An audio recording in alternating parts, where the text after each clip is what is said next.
गुलाम नबी जी का एक शौक शायद बहुत कम लोगों को पता होगा, और कभी उनके साथ बैठोगे तो बताएंगे। हम सरकारी बंगलों में रहते हैं तो बंगले की दीवारें, अपना सोफा सेट, उसी के आसपास हमारा दिमाग रहता है।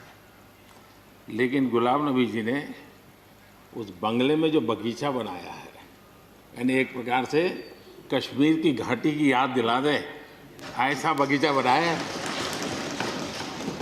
और इसका उनको गर्व भी है, वो समय देते हैं, नई नई चीज़ें जोड़ते हैं, और हर बार जब कंपटीशन होती है तो उनका बगलो नंबर 1 ले आता है। यानी अपने सरकारी जगह को भी कितने प्यार से संभालना, यानी बिल्कुल मन से उन्होंने इसको संभाला है। जब आप मुख्यमंत्री थे, मैं भी एक राज्य का मुख्यमंत्री के नाते काम करता था, हमारी बहुत गहरी निकटता रही उस कालखंड में। शायद ही कोई ऐसी घटना मिल सकती है कि जबकि हम दोनों के बीच में कोई संपर्क सेतु न रहा हो। एक बार गुजरात के यात्री, क्योंकि जम्मू कश्मीर में जाने वाले टूरिस्ट में गुजरात बहुत बड़ा नंबर रहता है, और टेररिस्टों ने पर हमला कर दिया, करीब 8 लोग शायद मारे गए। सबसे पहले गुलाम नबी जी का मुझे फोन आया,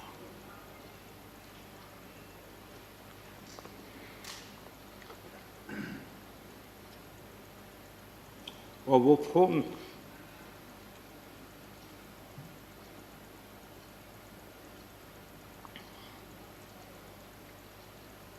सिर्फ सूचना देने का नहीं था,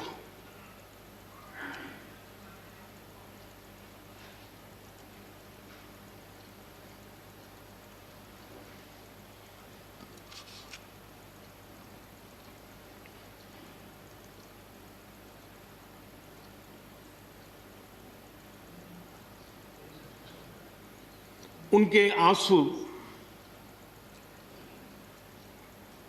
रुक नहीं रहे थे फोन पे। उस समय प्रणब मुखर्जी साहब डिफेंस मिनिस्टर थे।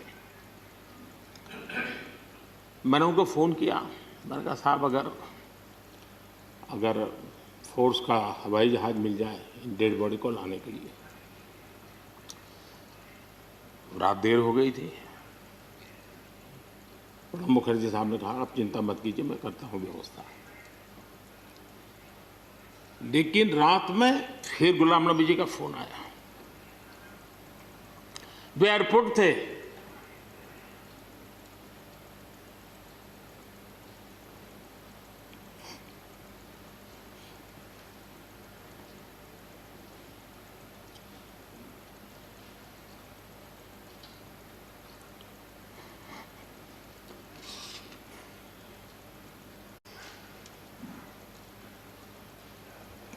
एयरपोर्ट से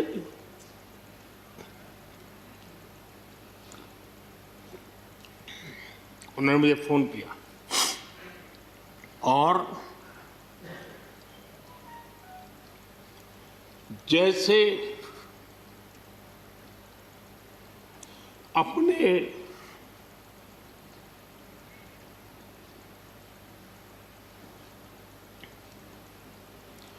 परिवार के सदस्य की चिंता करें,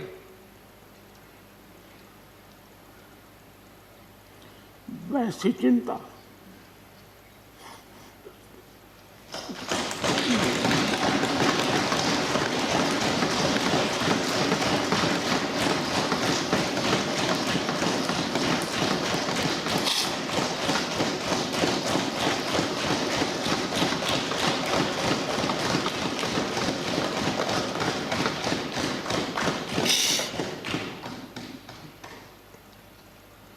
पद, सत्ता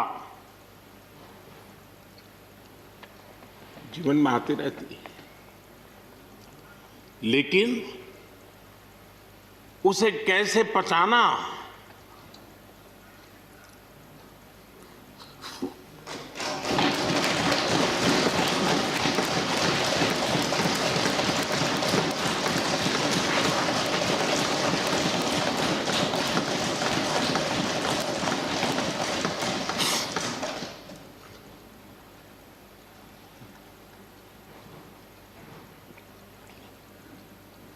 मेरे लिए बड़ा भावुक पल था।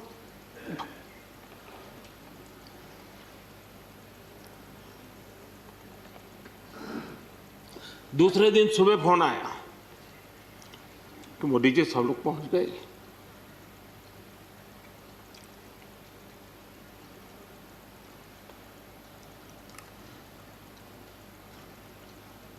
इसलिए एक मित्र के रूप में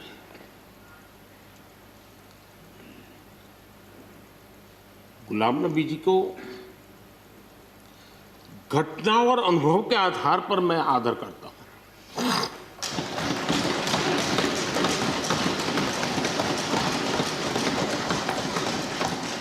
और मुझे पूरा विश्वास है कि उनकी सौम्यता, उनकी नम्रता, इस देश के लिए कुछ कर गुजरने की उनकी कामना, वो कभी उनको चैन से बैठने नहीं देगी। और मुझे विश्वास है कि जो भी दायित्व जहां भी वो संभालेंगे, वे जरूर वैल्यू एडिशन करेंगे, कंट्रीब्यूशन करेंगे और देश उनसे लाभान्वित होगा। ये सब मेरा पक्का विश्वास है। मैं फिर एक बार उनकी सेवाओं के लिए आदरपूर्वक धन्यवाद करता हूं और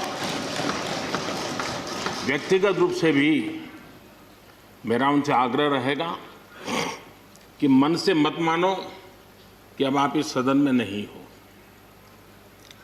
आप के लिए मेरे द्वार हमेशा खुले, इन चारों माननीय सदस्यों के लिए खुले हैं।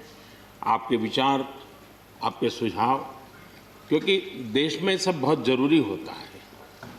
ये अनुभव बहुत काम आता है, मुझे मिलता रहेगा, ये अपेक्षा मैं रखता ही रहूँगा। आपको मैं निवृत्त होने नहीं दूंगा।